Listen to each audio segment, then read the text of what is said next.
guys, I'm Ansel. Welcome back. This time we're going to talk about The Silencer number 5. The Silencer is one of 8 books that have been coming out in the last few months as a consequence, or at least that's how they sell it, as a consequence to what happened in the metal event. These 8 books are supposed to have some connection to the metal event, but to be honest, most of them have a very tangential connection. Maybe there is only one that has maybe. There are a lot of maybes in this situation. That maybe has a strong connection because it's where the Batman Who Laughs has appeared and maybe keep appearing. And there goes another maybe.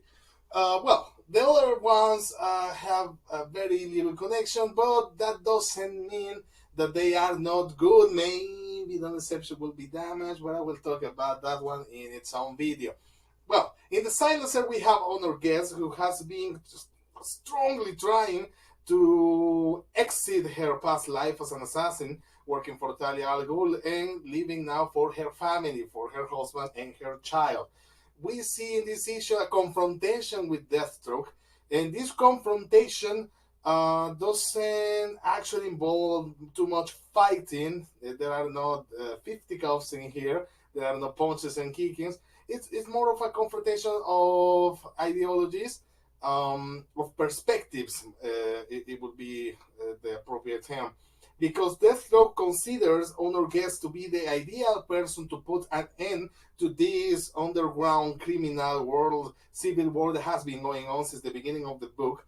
And Honor Guest doesn't really want to do this. She trusts Talia. She trusts Talia's word on her promising of Honor's new life continuity, preservation, so she doesn't have to go back to her killing ways. Deathstroke argues against Talia's trustable personality, and let's face it, she's an Al Ghul, and you never fully trust an Al Ghul. But Honor Guest actually trusts her, so this issue is more about her dealing with this situation where she doesn't whether to trust or not Talia anymore. The first half is this discussion with Deathstroke. The second half is her trying to make decisions based on that conversation with Slade, and that will most likely bring consequences on her most desired quiet life and the well-being of her kid.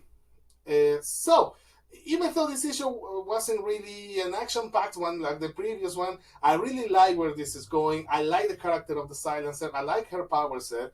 And I like all this setting of the underground criminal world. In the last few issues, we've seen a little on how they work based on code names, based on certain tactics. I mean, we even saw them, and this is one of the Slade's points in one of the pages. We see them using a freaking satellite to obliterate an entire facility. And I want to see more of that. I hope the book goes in a direction where we can see more of how this underground life works, as probably and sadly Honor is forced to go back to her old ways. I will have to give this 3 Slades out of 5. I really had fun with it. The art is still very fitting to what is happening. We didn't see much action, as I said, in this particular installment, but I like where it is going. I think we will get some nice action next one. So what do you think? Have you read it? What do you think about it? Do you plan to read it? Click the like button if you like. Do you plan to read it or not? Anyway, it doesn't matter, just click it. Well, if you like, of course.